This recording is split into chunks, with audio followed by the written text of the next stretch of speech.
Yeah, this is the menu for 2 days. So, cheese display, assorted cheeses, vegetables, fruits, figs, crostini, crackers, salad, traditional house salad, jerk chicken. Come on. Sides, roasted salt, pepper, pearl potatoes, sauteed green beans with an herb crusty bread. Alright, that sounds good. Nice little lineup. Let's get it.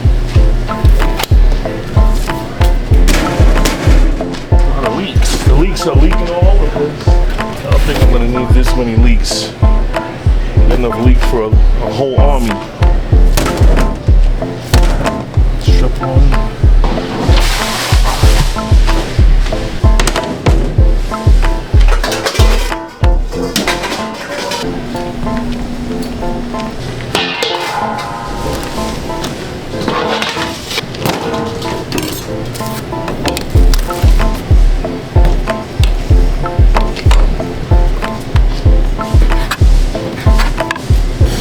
Getting rid of the excess fat off of this chicken. I mean, you can leave a little bit of fat because it does add flavor. Gotta clean them up a little bit, but these boneless thighs will have a little excess fat.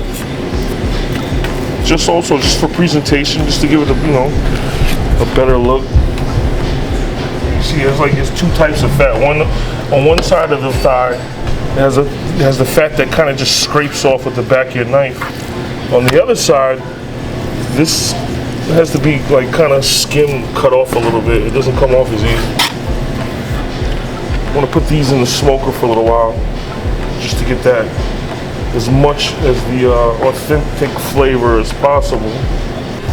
Jerk chicken traditionally is made with pimento wood. When you cook it on a grill with pimento wood, just to try to keep that flavor profile right, I'm gonna throw it in the smoker. I got some wood pellets, like a mixed cherry apple, and I believe it's either pecan or hickory, so I mean, it'll work.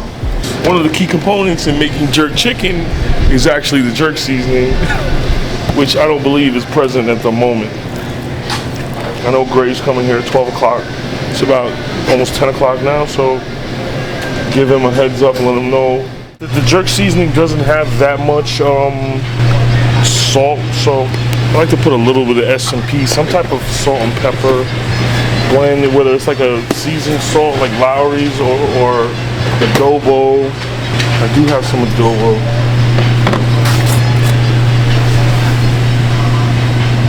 A little pre-game before I bring in the heavy hitters.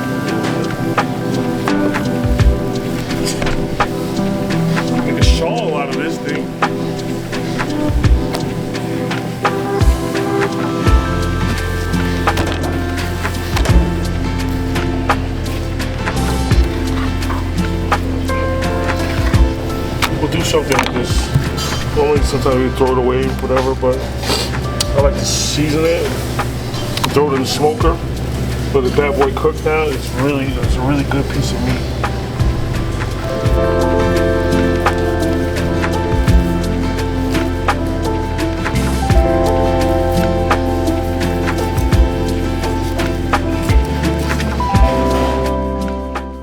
Parsley, scallion, fresh basil. There is some rosemary in this already.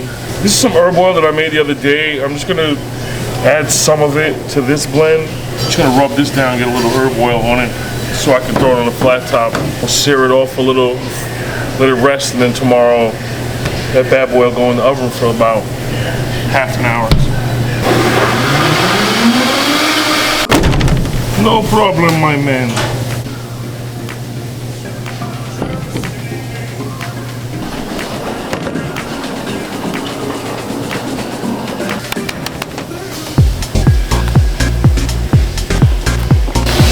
put it in the cooler in a minute. I just want to just sit at a room temp for a little while just to soak up some of the flavors.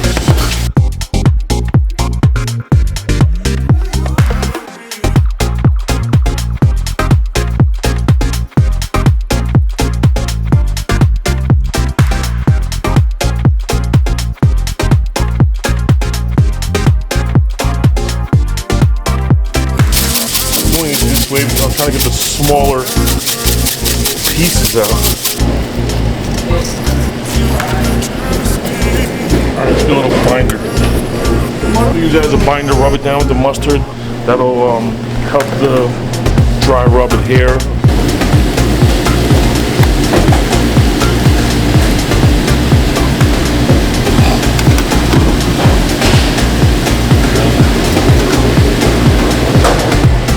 About 14 pounds.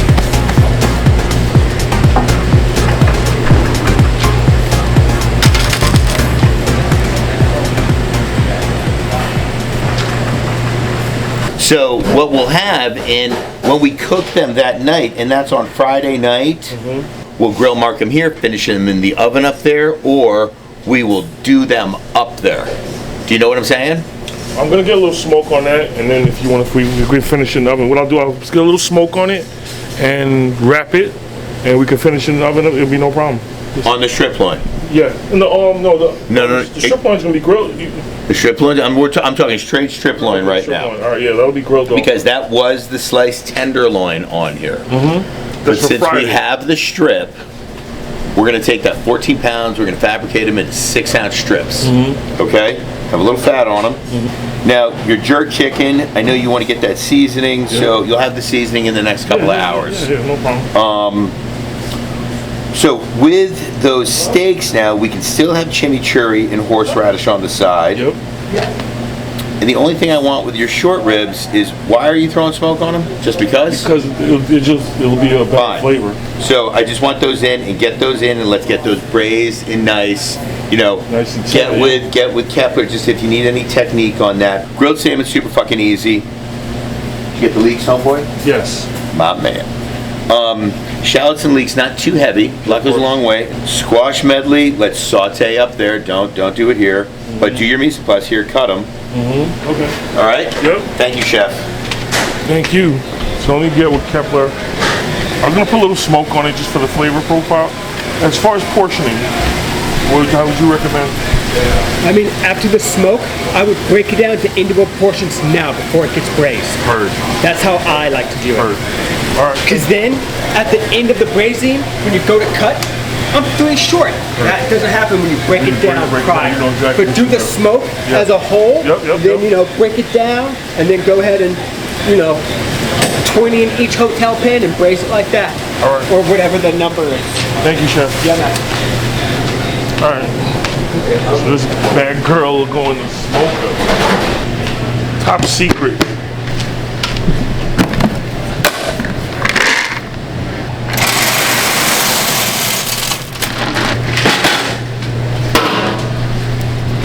Boom.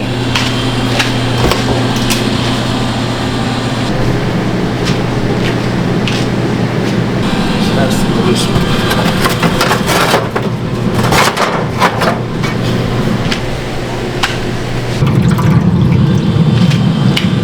Yeah, baby. I want to do it a little bit high just because this smoker is not a regular conventional, like if it was a wood smoker or even a propane smoker that you added wood, they tend to be a little hotter. This one doesn't run as hot.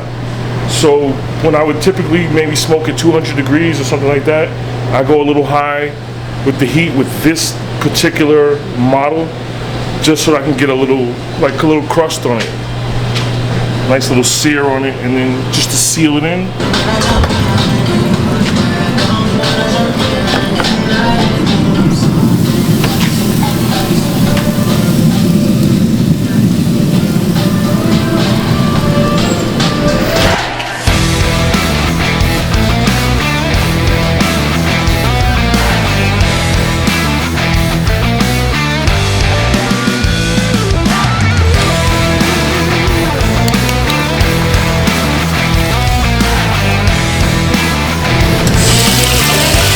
I would use the ice. I hate to use the ice. Like a lot of people I see use the ice.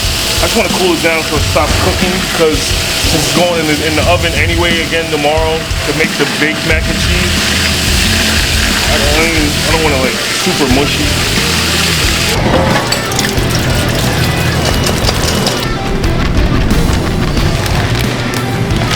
A little mozzarella.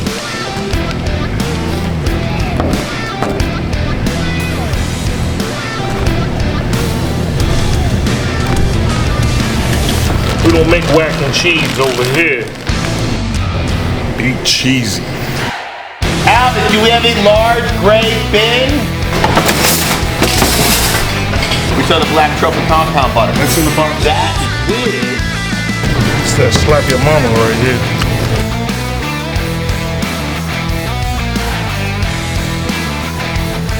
Thank you guys. Thank you, everybody. Thank you, Rick.